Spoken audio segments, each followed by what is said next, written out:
Hey guys, what's going on here? Counterspell Hater back with another EDH guide. It is officially available for pre-order. Kamigawa Neon Dynasty. So, in that sense, today we're looking at one of the legendary creatures that is eligible for commander, such as Hidestugu, Devouring Chaos. For 3 generic and a black, he is a legendary ogre demon 4/4. That for a black, we can sacrifice the creature to him and scry 2. And for 2 generic and a red, we can tap Hidestugu and exile the top card of our library, and then you may play that card this turn. When you exile a non-land card this way, Hidestugu Devouring Chaos deals damage equal to the exiled card's mana value or converted mana cost to any target.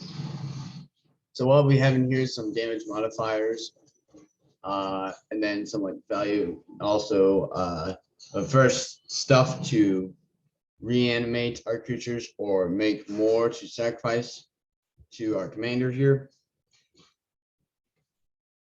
So first, coming in at a hefty cost of 9 total. So for 6 generic and triple black is Profane Transfusion, is a sorcery that says 2 target players exchange life totals. You create an XX colorless horror artifact creature token, where X is the difference between those players' life totals.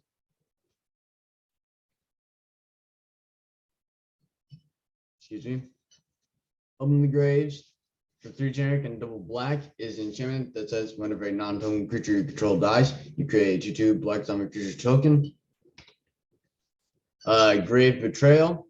For 5 generic and double black, it is an enchantment that says whenever a creature you don't control dies, return it to the battlefield under your control with an additional +++ counter on it at the beginning of the next end step.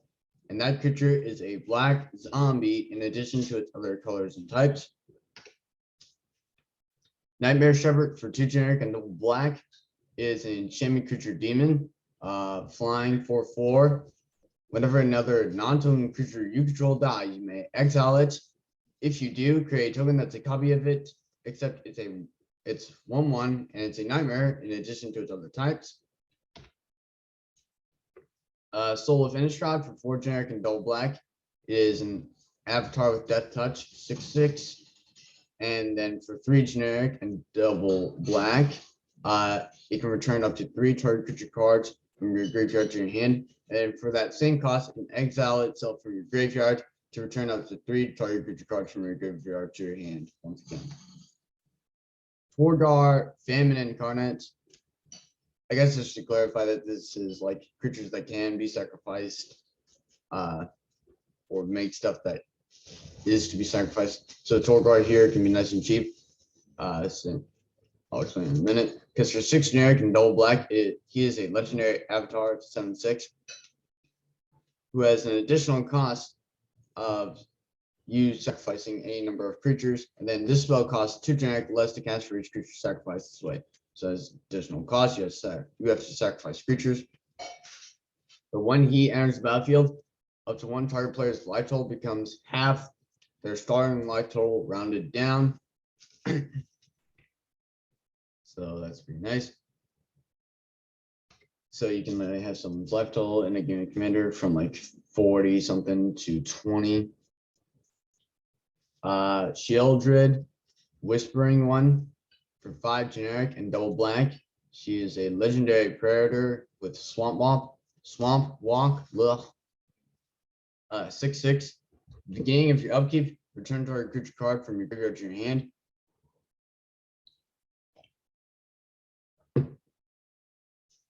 And at the beginning of each opponent's upkeep, that player sacrifices a creature. On Swamp Walk, by the way, is that if the defending player controls a swamp, then that means Sheldred in that case would be unblockable. Anax, Hardened in the Forge for 1 generic and double red. He is a legendary enchantment creature demigod, and his power is equal to your devotion to red, meaning that each red mana symbol in the mana cost of opponents you control counts towards your devotion red. So if I had Annex here and Chandra's Incinerator, or like something with double red in it. So I had this Enchantress Incinerator, I would have 3 devotion to red, and so on and so forth to get it. And then Annex has 3 toughness, and whenever he or another non-token creature you control dies, create a 1/1 red creature token with this creature can't block. If the creature had power 4 or greater, create 2 of those tokens instead. Now we get into damage modifiers. Yeah, that was very quick with like the whole sacrifice fodder. So Shadow Spear for 1 generic is a legendary artifact equipment that gives you quick creature +1/+1 and trample and lifelink. So if we equip this to our commander and we use his abilities, the one that exiles the card from the top of our library, then now whenever Hidestugu deals damage in that way, he's also gaining us that much life, and just in combat in general. And now he also has +1/+1 in trample, meaning he can get through like small creatures. And from 1 generic, permanents your opponent's control lose hexproof and indestructible until end of turn. Equip cost of 2 generic. Exquisite Blood, another damage modifier, at least in my eyes, because for 4 generic and a black is an enchantment that states whenever an opponent loses life, you gain that much life. So as we are hitting our opponent with damage from our commander, we are also gaining that much life because they are losing that much. Chandra's Incinerator, another damage modifier, because 5 generic and a red is an elemental that costs X less to cast, where X is the total amount of non-combat damage dealt to your opponents this turn, so you'll probably be able to cast this for pretty cheap. And then it has trample, it's the 6/6, and it says whenever a source you control deals non-combat damage to an opponent, Chandra's Incinerator deals damage to target creature or planeswalker that player controls. So as you're hitting your opponents, you're also hitting their creatures thanks to Chandra's Incinerator. Fiery Emancipation for 3 generic, and triple red is an enchantment that triples your damage. So pretty nice. Gratuitous Violence for 2 generic, and triple red is an enchantment that says if a creature you control would deal damage to a creature or player, it deals that damage to that creature or player instead. So double damage. Virescus, for 1 generic and black, it is an enchantment aura that gives the enchanted creature infect, meaning that it deals damage to creatures in the form of -1/-1 counters and players in the form of poison counters. And if a player at any time has 10 or more poison counters placed on them, or just on them in general, then they lose the game. Tainted Strike, same thing, except it gives target creature +1/+0 and gains life. In fact, I mean, until on the turn for a singular black. Sower of Discord for 4 generic and double black is a flying 6/6 demon that as it enters the battlefield, you choose 2 players, and whenever damage is dealt to one of the chosen players, the other chosen player also loses that much life. So you're killing 2 people instead of just 1 with your commander. Curse of Bloodletting for 3 generic and double red. It is an Aura Curse enchant player. So all damage that would be dealt to that player is now doubled.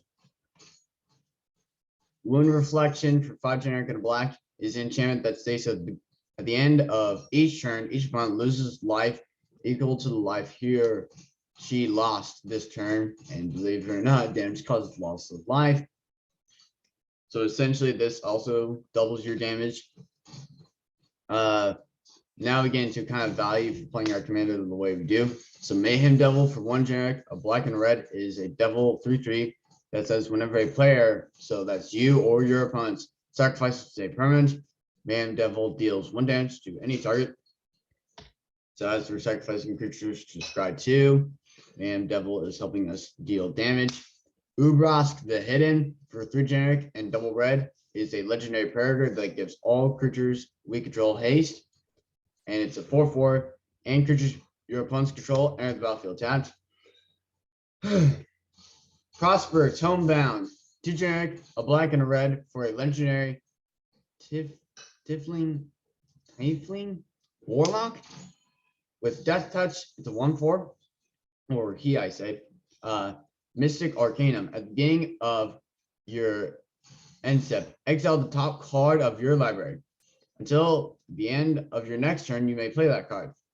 But what we're really looking at is Pact Boon, because whenever you play a card from exile, create a treasure token, and we are able to play the cards we exile with our commander. So this will also get us treasures, allow us to ramp. Just like Sword of Feast and Famine here, because for 3 generic, it is an artifact equipment that gives the equipped creature +2/+2 and protection from black and from green, meaning that it cannot be blocked, enchanted, dealt damage, targeted by, or equipped by anything black or green or green. And whenever a equipped creature deals combat damage to a player, that player discards a card and you untap all lands you control, equip cost of 2 generic. Lalia, the Blade Reforged, for 2 generic and a red. She is a legendary spirit warrior with haste, 2/2. And when she attacks, you exile the top card of your library, and you may play that card this turn. And whenever you exile 1 or more cards from your library and or graveyard, play +1/+1 counter on Lalia. So she's getting stronger as you use your commander. Liliana of the Dark Realms, for 2 generic and double black, is a planeswalker that comes in with 3 loyalty, and then she can up her loyalty by 1 to search your library for a swamp card, reveal it, and put it into your hand. Then shuffle your library. And it doesn't have to be basic, so if you have a non-basic swamp in there, then you can go get it. -3, target creature gets +X/+X or -X/-X until end of turn, versus the number of swamps you control. And then -6, you get an emblem with swamps you control have tap, add quadruple black to your mana pool. So quadruples the amount of mana that your swamps can produce. Herald of Leash Rock, for 6 generic and a black, is an avatar with flying 2/4 and cumulative upkeep. I don't know. Gain control of a land you don't control. So at the beginning of your upkeep, you put an age counter on this creature, and then you have to pay its upkeep cost for each age counter on it. So if this had 1 age counter on it, you gain control of a land you don't control. If had 2, you do that again. You do that twice. 3 age counters, you do it 3 times, and so on and so forth. And this creature gets +1/+1 for each land you control but don't own. So each land your opponents own but you control. And whenever Herald of Leash Rock leaves play, each player gains control of each land he or she owns that you control. They have the Eternal for 3 generic and double red. He is a legendary zombie Minotaur warrior with a flick 3/4/6. Whenever this creature becomes blocked, defending player loses 3 life. And at the beginning of your post-combat main phase, add red mana to your mana pool for each 1 life your opponents have lost this turn. So that can be like before combat. So that's everything all the lost all the life they have lost before combat. Ugh.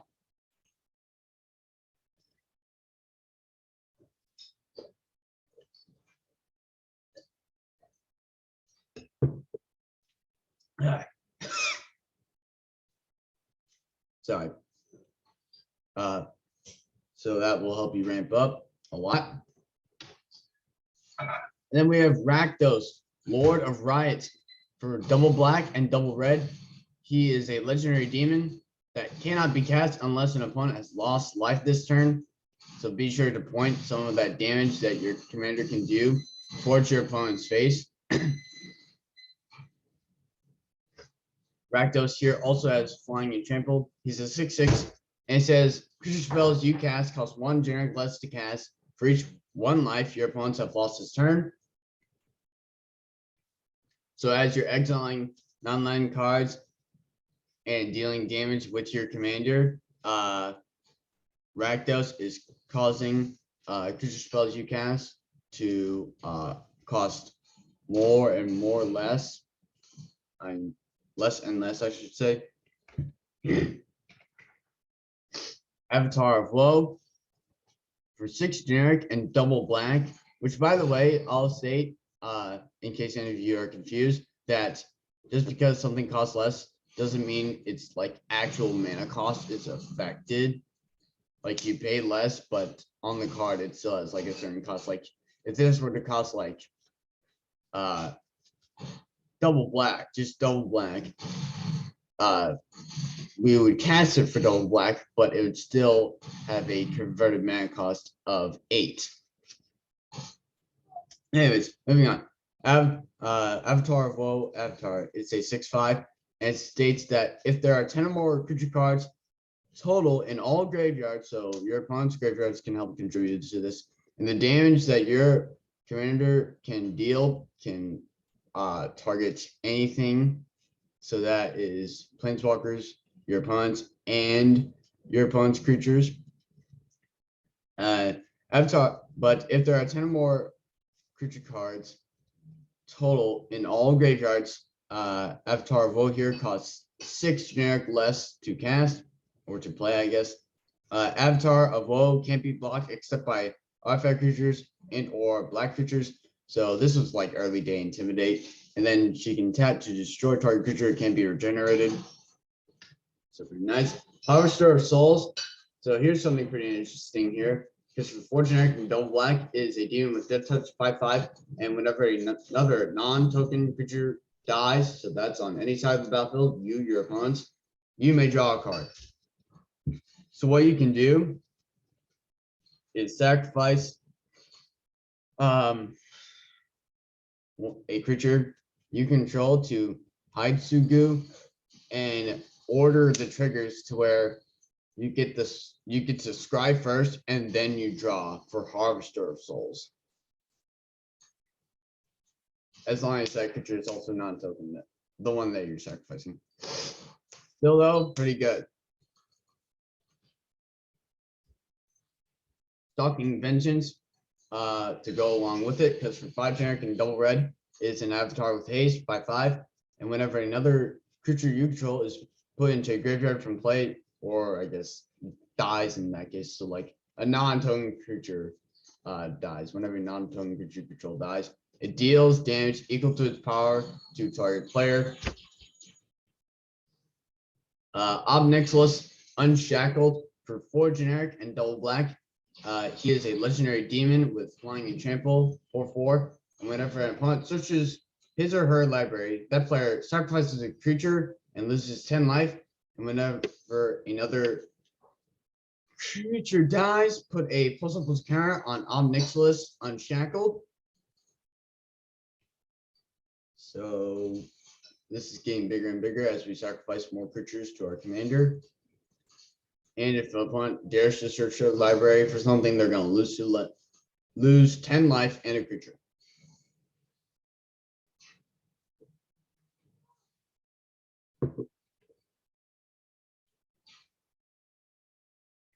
For 2 generic and double red, we have Wildfire Elemental here. It is an elemental, obviously. 3/3 that states whenever an opponent is dealt non-combat damage, creatures you control get +1/+0 until end of turn.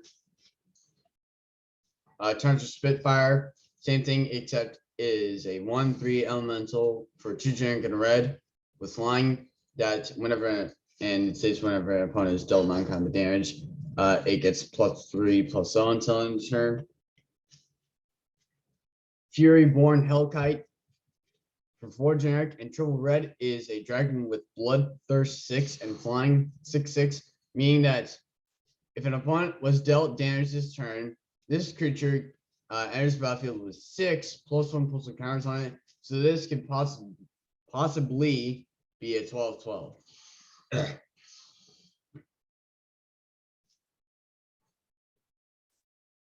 Havoc Jester for 4 generic and red is a devil 5/5 that says whenever you sacrifice a permanent, it deals 1 damage to any target. Crypt Ghast for 3 generic and a black is a spirit with extort 2/2. So that means whenever you cast a spell, you may pay hybrid white-black. So in this case, we're going to be doing black. If you do, each opponent loses 1 life and you gain that much life. And whenever you tap a swamp for mana, add a black mana to your mana pool in addition to the mana the land produces.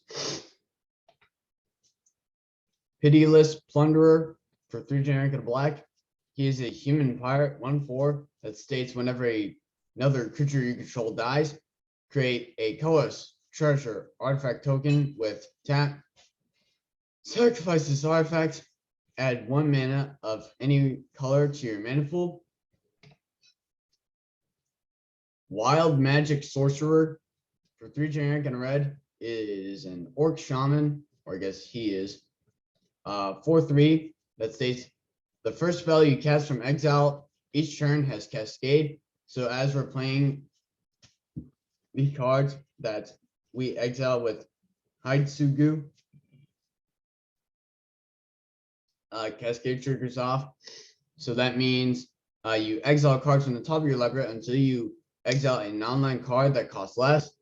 You may cast it without paying its mana cost. Put the exiled cards on the bottom of your library in a random order. That's that. Moving on to Grave Pact, which for 1 generic and triple black is an enchantment that says whenever a creature you control is put into a graveyard from the battlefield, so whenever a non-token creature you control dies, each other player sacrifices a creature. Butcher of Malakir for 5 generic and dull black. She is a vampire warrior, flying 5/4, and whenever she or another creature you control dies, each opponent sacrifices a creature. Lithoform Engine for 4 generic is a legendary artifact that for 2 generic it can tap and copy target activated or triggered ability you control. You may choose new targets with the copy. The triggered part is not very important. However, the activated part is because an activated ability is an ability that for a certain cost, you get a certain effect, I guess I should say, or activate an ability. So like in this case, we are paying 2 generic and a red and tapping our commander to do what it does, which is exile the top card of our library. And so Lithoform Engine here can copy that ability. We can also copy the sacrifice effect. So we don't have to copy the cost, but rather the effect itself, meaning that for 1 black, we can, and the sacrifice of a creature, we can essentially scry 4, but the scry 2s are separate. So you scry 2 once, and then you scry 2 again. And then for 3 generic, we can tap and copy target instant or sorcerer spell you control. You may choose new targets for the copy. And then for 4 generic, Lithoform Engine can tap and copy target permanent spell you control. the copy becomes a token as it enters in. Rings of bright earth. For 3 generic, it's an artifact that whenever you, I guess, activate an ability or play it, if it isn't a mana ability, you may pay 2 generic. If you copy that ability, you may choose new targets with the copy. So copy our commander's activated ability. Illusionist Bracers. For 2 generic, it's an artifact equipment that does the same thing. It could cost a 3. Battle Mage's Bracers for 2 generic and a red. It is an equipment that gives a creature haste, and it does the same thing, except you just have to pay 1 generic. Hold on. Yeah. You have to just pay 1 generic and then copy it, and then you could cost of 2. Null Spine Dragon for 5 generic and double red is a dragon with flying 7/5 that when it comes into play or enters the battlefield, you may discard your hand and draw a card equal to the damage dealt to target opponent this turn.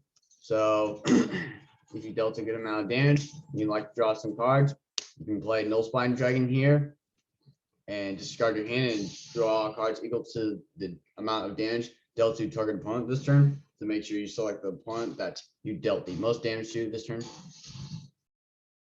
Mage Right Stone. For 2 generic, it's an artifact that, for 1, it can tap and untap target creature that has an activated ability with tap in its cost. So we can do that. 1,000 Year Elixir for 3 generic. It's an artifact that allows us to activate abilities of creatures we control as though those creatures had haste.